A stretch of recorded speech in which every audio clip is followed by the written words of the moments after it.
दोस्तों, Epstein files जिसकी चर्चा आज पूरी दुनिया भर में हो रही है, पूरे विश्व में हो रही है। एप्स्टीन फाइल्स जिसमें नाबालिग लड़कियों जो कि 9 से 17 के बीच में जिनकी उम्र होती थी उन पर अत्याचार किया जाता था, उनका ट्रैफिकिंग चलाया जाता था, उनके साथ गंदी हरकत की जाती थी। आज वो एप्स्टीन फाइल्स दुनिया के बड़े बड़े राजनेता, बड़े बड़े अरबपति, बड़े बड़े रॉयल फैमिली से संबंध रखने वाले लोग, उन सभी को एप्स्टीन फाइल्स में दिखाया गया। सभी के नाम एप्स्टीन फाइल्स में आए हैं और कुछ बड़े बड़े नाम जैसे कि डोनाल्ड ट्रंप 1990 से लेकर 2000 तक, सन 1990 से लेकर सन 2000 तक साल में 3 बार जेफरी एप्स्टीन से मुलाकात करते थे डोनाल्ड ट्रंप के खास और ठोस सबूत तो ये मिल चुके हैं। और ये केस जो एप्स्टीन फाइल्स के नाम से है, एप्स्टीन फाइल्स, एप्स्टीन कोई फाइल नहीं है बल्कि एप्स्टीन एक नाम है, जेफरी एप्स्टीन जिसका पूरा नाम है, और इसे पूरा नाम एप्स्टीन फाइल्स दे दिया गया है इस केस को।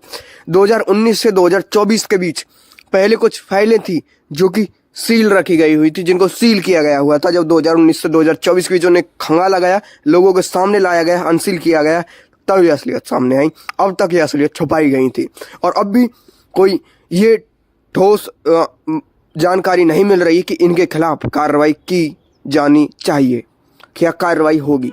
सब चीज़ों को सिस्टम ने दबाया हुआ है। एप्स्टीन फाइल्स एक ऐसी फाइल जिसने सारी दुनिया के सामने एक सच्चाई ला के रख दी है। जब अमेरिका में कोर्ट केस हुआ, पीड़िता जो कि लड़कियां थी उन्होंने गवाही दी। जब इस पूरे केस की तहकीकात हुई और ये केस आगे बढ़ने लगा, और ये केस कोई नया नहीं है, ये सालों से चल रहा है। जेफरी एप्स्टीन जेल में भी रह चुके हैं और उनकी हत्या भी हो चुकी है, ये बात भी सामने आ चुकी है। तो इसी चीज़ को हम आपको पार्ट वाइज बताएंगे। हर पार्ट में आपको बताएंगे कि एप्स्टीन कौन था, कैसे था, पार्ट वाइज आपको बताते चलेंगे पूरा विस्तार से। तो देखते रहिए, इस वीडियो को शुरू करते हैं।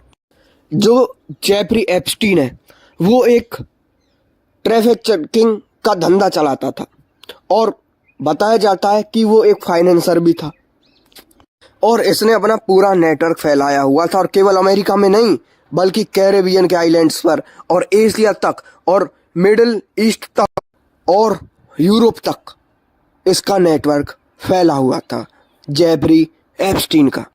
और ये एप्स्टीन फाइल जब सामने आती है लोगों के, तो ये दिखाती है कि जो ये कहा जाता है कि कानून चाहे आम आदमी हो चाहे कोई भी हो, सबके लिए बराबर है, बल्कि कानून सबके लिए बराबर नहीं है। इस फाइल के आने से ये साफ होता है, पैसे से आवाज़ दबा दी जाती है और पैसे से इन पीड़ितों की सभी की आवाज़ दबा दी जाती है, नहीं तो फिर मरवा कर तो आवाज़ दबा दी ही जाती है। और इस पूरे केस में जेफरी एप्स्टीन अकेला नहीं था, बल्कि उसका साथ बड़े दुनिया के ताकतवर लोगों ने दिया हुआ था। जेफरी एप्स्टीन जिसका पूरा नाम जेफरी एडवर्ड एप्स्टीन है, जन्म 20 जनवरी 1953 यानी कि 20 जनवरी 1953 को हुआ था। न्यूयॉर्क जो कि यूएसए में है वहाँ पे, और उसमें ब्रुकलिन जगह पर जेफरी एप्स्टीन का जन्म हुआ। पिता एक पार्क कंसिस्टेंट के तौर पर काम करते थे, माँ एक स्कूल में टीचर थी। कोई अमीर घराने से नहीं थे, ना ही अरबों खरबों की जायदाद के मालिक थे, ना ही कोई पॉलिटिकल कनेक्शन था।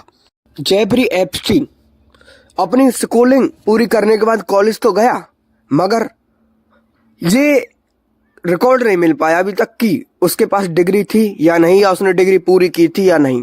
मगर एक बात साफ थी कि वो गणित यानी कि मैथ और साइंस, विज्ञान में काफ़ी तेज था और काफ़ी चतुर था। वो बिना डिग्री किए बिना ही उसके अंदर इतनी चालाकी भर चुकी थी, इतना आत्मविश्वास भर चुका था कि वो उन लोगों से काफ़ी बेहतर बन चुका था जो लोग डिग्री करके भी बैठे हुए हैं।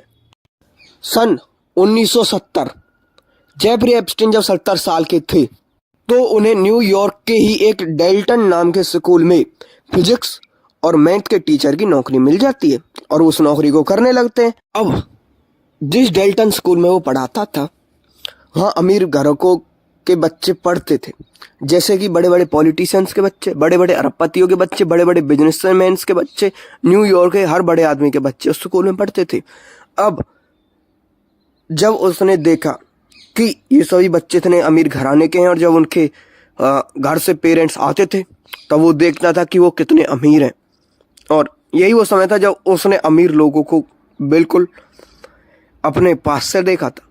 अब वो समय आ जाता है जब डेल्टन स्कूल से एप्स्टीन को निकाल दिया जाता है। कारण बताया जाता है प्रोफेशनल मिसकंडक्ट। इस कारण को बताकर उसे स्कूल से निकाल दिया जाता है। इसका पूरा रिकॉर्ड कभी स्कूल ने किसी को दिया ही नहीं, यानी कि पूरा रिकॉर्ड सामने नहीं आया और स्कूल ने भी अपना पूरा चुप सा हो गया। इसका मतलब ये तो साफ है कि कहीं ना कहीं कोई ना कोई उसका साथ शुरू से ही दे रहा था।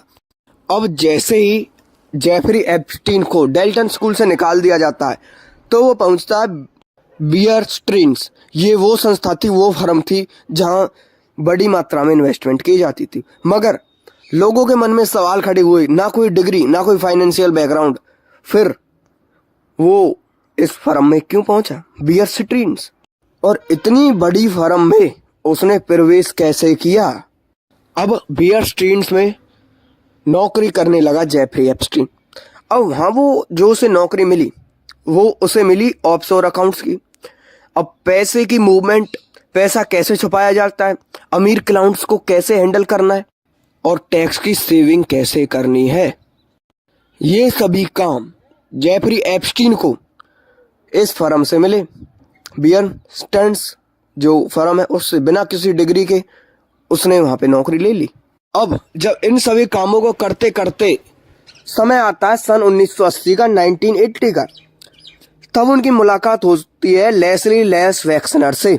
वही लेस्ली लेस वैक्सनर जिसने अरबों डॉलर का साम्राज्य खड़ा किया हुआ था, जिसको विक्टोरिया सीक्रेट्स पता था, एल ब्रांड्स के बारे में पूरी जानकारी थी। और यही आदमी जेफरी एप्स्टीन का सबसे बड़ा फाइनेंसर भी बनता है। Unlimited access, private jet and न्यूयॉर्क की लग्जरी मेंशन, सभी कुछ यही संभालता था। अब उस समय जो जेफरी एप्स्टीन है वो बताने लगा कि जो लोग अमीर घराने से, बड़े बड़े अरबपति खरबपति लोग, रॉयल फैमिली से जुड़े हुए लोग हैं, वो उनका फाइनेंशियल एडवाइजर है। ऐसा एप्स्टीन बताने लगा अपने आप को। मगर आज तक ना तो कोई क्लाउंट की लिस्ट मिली और ना आजकल कोई ट्रांसपेरेंट बिजनेस मॉडल। कहता था कि वो खुद अरबपतियों के लिए ही काम करता, सिर्फ और सिर्फ बड़े लोगों के लिए काम करता है। और जेफरी एप्स्टीन के पास पैसा तो दिख रहा था कि वो उसके पास पैसा आ रहा है, मगर ये नहीं दिख रहा था कि उसका पैसा आ कहां से रहा है। सोर्स के बारे में पता नहीं लगाया जा रहा था, किस स्रोत से जेफरी एप्स्टीन के पास पैसा आ रहा है ये पता नहीं लगाया जा रहा था। अब एप्स्टीन की लाइफ ऐसी बन चुकी थी, ऐसा उसका लाइफस्टाइल बन चुका था कि उसका पेरिस में तो अपार्टमेंट था, वहीं न्यूयॉर्क में उसका 7 मंजिल घर था जिसे एप्स्टीन टावर भी कहा जाता था। फ्लोरिडा में भी उसने प्रॉपर्टी ले रखी थी और उसका खुद का एक प्राइवेट जेट भी था जिसका नाम था लोलिटा एक्सप्रेस। मगर फिर भी लोगों के मन में एक सवाल चल रहा था, जो आदमी कुछ कमा नहीं रहा, जिसकी इनकम कहीं से ये नहीं पुख्ता हो रही है कि इसकी इनकम आ कहां से रही है, फिर वो इतनी संपत्ति कैसे जोड़ रहा है, इतनी संपत्ति उसने बना कैसे ली बिना किसी फैमिली बैकग्राउंड के। पर जेफरी एप्स्टीन के अंदर एक कला उस समय तक आ चुकी थी। उसे पता था कि उसे किस आदमी से क्या बात करनी है, किसे क्या ऑफर देना है, किससे बात नहीं करनी है और किसे चुप करके रखना है, किसे अपने तलवों पर रखना है, किसे अपने नीचे रखना है और किसे अपने ऊपर रखना है।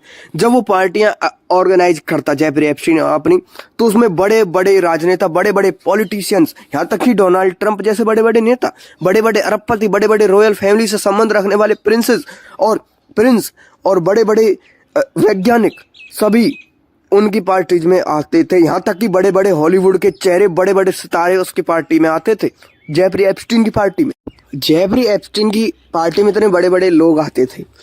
अब उसका काम क्या था, पहले लोगों पर भरोसा दिखाना, पूरा भरोसा बना लेना कि सामने वाले आदमी को ये ना लगे कि वो उसका भरोसा तोड़ सकता है, कोई भी गुप्त जानकारी दे देना।